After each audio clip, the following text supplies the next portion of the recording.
श्री स्वामी समर्थ. स्वामी महाराज तुमच्या सर्व चांगल्या इच्छा पूर्ण करो ही स्वामींच्या चरणी प्रार्थना करते आणि आजच्या या नवीन व्हिडिओला सुरुवात करते. कधी विचार केलाय का, आपण रोज सकाळी उठतो, डोळे उघडतो, पण देवाचे नाव घेतो का?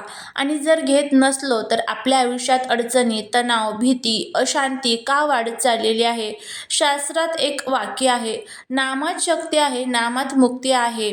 मी तुम्हाला सांगणार आहे नामस्मरण म्हणजे नेमकं काय, देवाचे नाव कधी घ्यावे, नामस्मरणामुळे जीवनात काय बदल होतात, ज्या घरात सकाळी देवाचे नाव घेतले जाते तिथे काय घडत असते, सर्वात शेवटी अंथरुणावर उठण्यापूर्वी देवाचे नाव घेतल्याने काय परिणाम आपल्या जीवनावरती होतात, याबद्दलची संपूर्ण माहिती आज या व्हिडिओमध्ये मी तुमच्यासोबत शेअर करणार आहे. त्यामुळे व्हिडिओ हा स्किप न करता शेवटपर्यंत नक्की पहा. तुम्ही जर चॅनलवरती नवीन असाल तर चॅनलला सबस्क्राईब करा आणि असेच माहितीपूर्ण नवनवीन व्हिडिओ पाहण्यासाठी बेल आयकॉनलाही प्रेस करा, म्हणजे जेव्हा कधी मी नवीन व्हिडिओ अपलोड करेल त्याचं नोटिफिकेशन तुम्हाला मिळेल आणि तुम्ही एक पण व्हिडिओ मिस करणार नाही. त्याचबरोबर कमेंटमध्ये श्री स्वामी समर्थ लिहायला अजिबात विसरू नका, जेणेकरून स्वामींची तुमच्या कुटुंबावर, मुलांवर अगदी भरभरून अशी कृपा होईल. नामस्मरण म्हणजे फक्त तोंडाने देवाचे नाव घेणे नाही, तर मन, बुद्धी आणि भाव यांना देवाशी जोडणे. जेव्हा आपण म्हणतो राम, कृष्ण, विठ्ठल, शिव, गणपती, दत्त, तेव्हा तो फक्त शब्द नसतो, तो एक ऊर्जेचा कंपन असतो. तो आपल्या मनाला शुद्ध करतो, तो नकारात्मक विचार जाळून टाकतो. संत तुकाराम महाराज म्हणतात, नाम घेता नाम घ्यावे, नामी रंगुनी जावे. शास्त्रांमध्ये नामस्मरणाचे स्थान देण्यात आलेले आहे. 4 वेद, 18 पुराणे, उपनिषदे सगळीकडे एकच गोष्ट सांगितलेली आहे. कलियुगात नामस्मरण हाच सर्वात मोठा, सर्वात प्रभावी असा मार्ग आहे. कलियुगात कठीण तपश्चर्या शक्य नाही, मोठे यज्ञ शक्य नाहीत, सर्व नियम पाळणे शक्य नाही, पण नामस्मरण प्रत्येकाला शक्य आहे. घरात बसून, काम करता करता, चालताना, बसमध्ये, स्वयंपाक करताना देवाचे नाव घेता येते. नामस्मरणाचे आध्यात्मिक महत्त्व पाहिलं गेलं तर मन शांत होते, राग कमी होतो, भीती नाहीशी होते, विचार स्वच्छ होतात, पापांचा नाश होतो. गरुड पुराणामध्ये सांगितलं आहे, ज्याने आयुष्यात देवाचे नाव घेतले त्याला मृत्यूनंतर भय नसते. आजचे विज्ञान देखील मान्य करते की सकारात्मक शब्द उच्चारल्याने मेंदूतील नकारात्मक रसायने कमी होतात. देवाचे नाव घेतल्याने हृदयाचे ठोके संतुलित होतात, तणाव कमी होतो, रक्तदाब नियंत्रणात राहतो. म्हणून नामस्मरण म्हणजेच अध्यात्म आणि आरोग्य. देवाचे नाव कधी घ्यावे? शास्त्र सांगते, अंघोळीपूर्वी, अंघोळीनंतर, पूजा करताना, जेवणापूर्वी, झोपताना. पण यातला सर्वात महत्त्वाचा काळ म्हणजे सकाळची पहिली काही मिनिटे, कारण त्यावेळेस मन सर्वात शुद्ध असते आणि ऊर्जा सर्वात स्वच्छ असते. अशा घरामध्ये सकाळी जर देवाचे नाव घेतले तर भांडण कमी होतात, नकारात्मक शक्ती प्रवेश करत नाही, घरात समाधान टिकून राहते, लक्ष्मी स्थिर होते, मुलांची बुद्धी वाढते. सकाळी उच्चारलेले नाम संपूर्ण घरात दैवी कवच तयार करत असतात. आज बहुतेक लोक म्हणतात आम्ही चांगले आहोत, कोणाचं वाईट करत नाही, मग नामस्मरणाची गरज काय? पण शास्त्र सांगते, वाईट न करणे वेगळे आणि चांगली ऊर्जा साठवणे वेगळे. नामस्मरण नसेल तर मन अस्थिर राहते, छोट्या गोष्टींवर चिडचिड होते, घरात सतत वाद होतात, काम करताना अडथळे येतात, झोप नीट लागत नाही, निर्णय चुकतात, कारण आपण दिवसाची सुरुवात रिकाम्या मनाने करतो. जसं मोबाईल चार्ज नसेल तर तो काम करत नाही, तसंच नामस्मरणाशिवाय मन चालत नाही. संतांनी सांगितलेलं आहे, नाम घेतल्याने संकट येत नाही असं नाही, पण संकटात देव सोडून जात नाही. नामस्मरण करणाऱ्या माणसाच्या भोवती एक अदृश्य कवच तयार होते.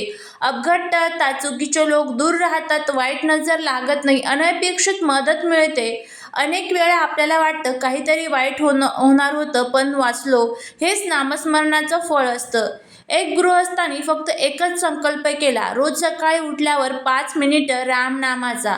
3 महिन्यात नवीन कामाची संधी मिळाली, कर्जाचे हप्ते वेळेवर भरता येऊ लागले, घरातील तणाव कमी झाला, कारण नामस्मरणामुळे मन स्थिर झाले, निर्णय योग्य घेतले जाऊ लागले. श्रीजांचे नामस्मरणाचे महत्त्व सुद्धा आपल्या हिंदू धर्मग्रंथांमध्ये सांगितलेले आहे. स्त्री ही घराची लक्ष्मी असते आणि घराची ऊर्जा तिच्यामुळे ठरते. जर स्त्री सकाळी देवाचे नाव घेऊन दिवस सुरू करत असेल, स्वयंपाक करताना नामस्मरण करत असेल, तर त्या घरात शुद्ध अन्न होतं, मुलांवर संस्कार होतात, नवऱ्याच्या कामात अडथळे कमी होतात, घरात समृद्धी टिकते. शास्त्र सांगते स्त्रीच्या मुखातून निघालेले नाम थेट देवांपर्यंत पोहोचतात. पुरुषांच्या नामस्मरणाचे महत्त्व बघायला गेलं तर कुटुंबाची जबाबदारी, आर्थिक ताण आणि समाजाचा दबाव हे सगळं असतं. पण नामस्मरण केल्यामुळे निर्णय क्षमता वाढते, आत्मविश्वास येतो, चुकीचे मार्ग टळले जातात, कामात यश मिळतो. जो पुरुष सकाळी देवाचे नाव घेऊन बाहेर पडतो तो रिकाम्या हाताने परत येत नाही, हे सत्य वचन आहे. तुम्ही म्हणाल की नामस्मरण केल्याने त्याचे लगेच परिणाम दिसतात का? हो, पण ते सूक्ष्म स्वरूपात असतात. पहिलं मन बदलतं, विचार बदलतात, नंतर परिस्थिती बदलते, लोक बदलतात, नशीब बदलतं. हे देव आधी आपल्याला आतून बदलतो, मग बाहेरचे जग बदलवतो. आपल्या शास्त्रांमध्ये आपल्याला सांगितलेलं आहे, जसा दिवसाचा आरंभ तसा दिवसाचा प्रवास.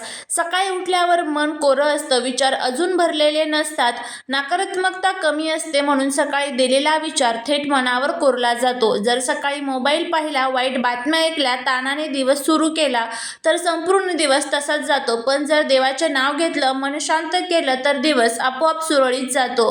ब्रह्ममुहूर्त म्हणजे पहाटे साधारण 3:30 ते 5:30चा काळ. या वेळेला वातावरणातील सात्विक ऊर्जा जास्त असते, देवतांची कृपा सहज मिळते, मन एकाग्र होते. म्हणूनच ऋषीमुनी यावेळी जप, तप, ध्यान करत असतात. आणि ब्रह्ममुहूर्तात नामस्मरण केल्यामुळे नाम थेट अंतःकरणात उरते. जपाचा परिणाम लवकर दिसतो, पापसंस्कार जळून जातात, पूर्वजन्मीचे दोष कमी होतात. गरुड पुराणामध्ये सांगण्यात आलेलं आहे, ब्रह्ममुहूर्तात घेतलेलं नाम 1000 जपांइतकं फल देत असतं. सकाळी जेव्हा घरात पहिला शब्द देवाचं नाव असतो तेव्हा त्या घरात नकारात्मक ऊर्जा प्रवेश करत नाही, वाईट विचार टिकत नाहीत, घरात समाधान राहते, कामात अडथळे कमी होतात. आणि आता आपण ह्या व्हिडिओचा अत्यंत महत्त्वाचा भाग जाणून घेणार आहोत. आता मी तुम्हाला जी गोष्ट सांगणार आहे ती फार कमी लोकांना माहीत आहे आणि जी लोक ही गोष्ट मनापासून करतात त्यांचं आयुष्य कधीच सामान्य राहत नाही. ही गोष्ट आहे सकाळी उठण्यापूर्वी अजून अंथरुणावर असतानाच देवाचे नाव घेण्याची जी पद्धत आहे तर ती. झोपेतून जाग येण्याचा तो क्षण असतो जेव्हा आपण झोपेतून जागे होतो, तेव्हा आपण पूर्णपणे या जगात आलेलो नसतो आणि पूर्णपणे झोपेतही नसतो. शास्त्र सांगते हा क्षण म्हणजे आत्मा आणि परमात्म्याच्या सर्वात जवळचा काळ आहे. या वेळेला मन कोरं असतं, विचार शांत असतात, अहंकार जागा झालेला नसतो आणि म्हणूनच या वेळेला घेतलेल्या देवाचं नाव हे थेट अंतःकरणात उरतं. आणि त्याचबरोबर अंथरुणावरच देवाचं नाव घेतल्याने काय घडते तर दिवसाची दिशा बदलते. ज्या माणसाच्या दिवसाची सुरुवात देवाच्या नावाने होते त्याचा दिवस अपघाताने, भांडणाने आणि तणावाने सुरू होत नाही. दिवसाला एक दैवी दिशा मिळते, एक अदृश्य संरक्षण कवच तयार होतं. देव स्वतः म्हणतो, आज मी तुझ्यासोबत आहे. घरावर दैवी कृपा पडते कारण देवाचं नाव घराच्या दारात उभं राहतं. वैज्ञानिक दृष्टिकोन काय होतो, जेव्हा आपण डोळे उघडताच देवाचं नाव घेतो तेव्हा आपल्या समस्या दूर होतात, मन आपलं मोकळं होतं, मेंदूतील तणावांची प्रक्रिया सुरूच होत नाही आणि भीती, चिंता तयार होत नाही. जर स्त्रीने अंथरुणावर उठण्याआधी देवाचं नाव घेतलं तर तिच्या शब्दांमध्ये गोडवा येतो, राग कमी होतो. शास्त्र सांगते स्त्रीच्या मुखातून निघालेले सकाळचं नाम घरासाठी वरदान ठरतं. पुरुषांनी देवाचं नाव घेतलं सकाळी तर आत्मविश्वास वाढतो, कामातील अडथळे कमी होतात, देव त्याच्या बुद्धीवर हात ठेवतो. नेमकं कसं नाव घ्यावं? अंथरुणावरून उठण्याआधी मोबाईल पाहू नका, घाई करू नका, फक्त डोळे उघडा, मनात किंवा हळू आवाजात म्हणा, ओम नमः शिवाय किंवा श्रीराम, विठ्ठल विठ्ठल, श्री स्वामी समर्थ. तुम्हाला जमेल तितक्या वेळेस या मंत्रांचा जप करा आणि एक मोठी चूक टाळा. काही लोक उठताच तक्रार करतात, आज पुन्हा काम, काय आयुष्य आहे, हे शब्द संपूर्ण दिवस खराब करतात. त्याऐवजी फक्त देवाचे नाव घ्या आणि पहा दिवस कसा बदलतो. आयुष्य बदलण्यासाठी मोठे उपाय लागत नाही, फक्त उठण्याआधी देवाचं नाव घ्या. हा एक क्षण तुमच्या आयुष्याची दिशा बदलू शकतो. फक्त देवाचे नाव घेत असताना आजचा माझा दिवस जो आहे तर तो खूप छान सुखाचा आणि समाधानाचा जाणार आहे. मला जे पाहिजे ते सर्व मिळणार आहे, अशी प्रार्थना करायची आणि देवाचं नाव घ्यायचं. तुम्ही ज्या कोणत्या गुरुला मानत असाल त्यांचं नाव घ्या आणि बघा, नक्कीच तुम्हाला त्याचा जो फायदा आहे तर तो बघायला मिळेल.